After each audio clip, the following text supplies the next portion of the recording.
Welcome to Vancouver's West End, where I live and work and play. Good morning. Well, the cyclone bomb, atmospheric river, Pineapple Express is just hitting. Hopefully we'll get footage of that later. But I thought I'd discuss what you do when that sort of thing happens. First of all, you show up at work like usual because you can never trust what the forecast says, as we all know. So you show up at work, you suss the place out. If it's not raining, that's the time that you blow the property completely, right? Because this is horrible in the rain. And besides, batteries don't like rain. So you do that very first thing. And if you make it and you get the whole property clean, which this property is, before the rains hit, then you can kind of take it easy and mill about in the bushes. So that's what we're going to do today. You're going to help me weed, and we'll try and stay out of the Pineapple Express. You want to take a ride on the helmet? Okay, hopefully you've got a good angle and you can see what I'm doing. I do have my trusty weed puller here. Not the best one, but not terrible either. But the weed I'm after today doesn't require this. The weed puller is good for dandelions to get to that tap root. There's the tap root right there. If you don't get that, it comes back. But this is the weed I'm actually after right here, and it is called Creeping Charlie, and it lives up to its name. If you ignore it, it will creep and pop up all over the place. So you got to stay on top of it.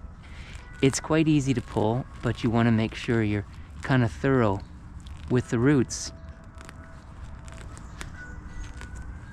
Okay, there we go.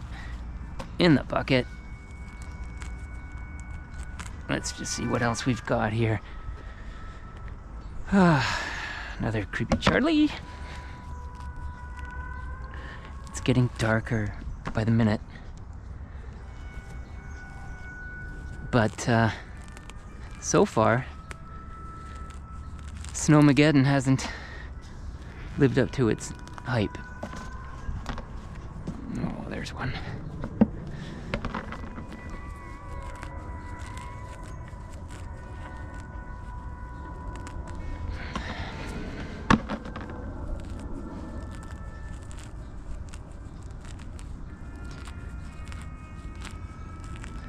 So last week when I was working here early in the morning, I get a text from my other customer who's across the street, and he's like, "Oh man, turn your machine off, it's too loud, I'm sleeping in." So I look over there and there's a guy trimming the hedges next door. So I tell him. And then about an hour later he comes to me, and he has a good vocabulary in English, but his accent's thick. And the guy who was doing the trimming also has a good vocabulary in English, but his accent's thick and he comes from a different country, and the two of them couldn't communicate. So he brings me over to negotiate with the guy to do 11 trees over there, to trim 11 trees. So they, using me as a translator from English to English to English, negotiates 11 trees for $1,200. So as soon as I finish weeding here, we'll go take a look at what that actually means. What does $1,200 buy you these days?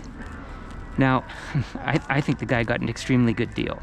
There are arborists who charge double that for that job, or even more.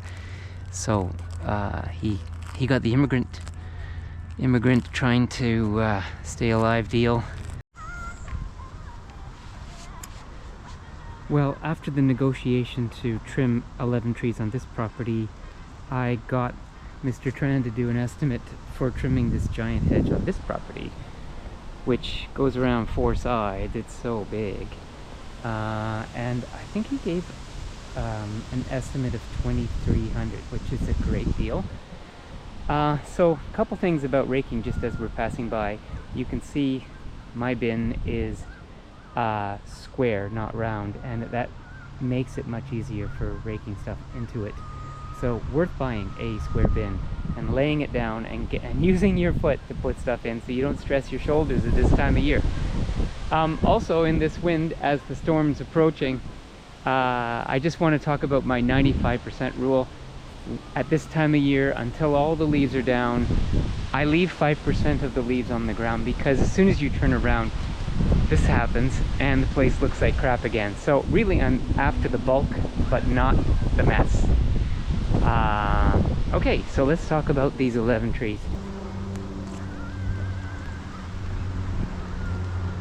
So this is the Japanese maple, and it was twice this height last week. And Mr. Tran came and just chopped these 4 Japanese maples down to the nub. I would never have the courage to do this. I hope they return. I hope they spring back and look nice next year, but right now, brutal, eh? And they would have been really pretty, like turning bright red next week. Giant canopies, you know, covering this entire front. But it did put the front in a lot of gloom all the time. It was always wet. So I applaud that, and also much less to clean.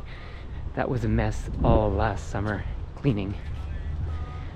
So the remaining 11 minus 4 is 7. The remaining 7 trees are back here.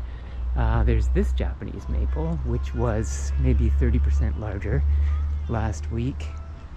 These 2 magnolias right here, you can see, have been chopped back. The one on the right was double the size. I mean, it was really big, so I'm glad to see them matching in size. Then inside we have another Japanese maple that spanned the entire backyard last week, and now it's about half the size, which is great. Good cutback. There was a brutal holly tree there that was at least double that size, so they really trimmed it back. A magnolia that's been trimmed back here. And then at the very back, you can see this incredibly tight job on this magnolia, and the one at the very back. And this is called bollarding, and as far as I understand it, it is healthy for the tree. They like it, and they'll spring back next year. But we'll see. Okay, so 11 trees, $1,200 bucks. I think it's a great deal. Until next time.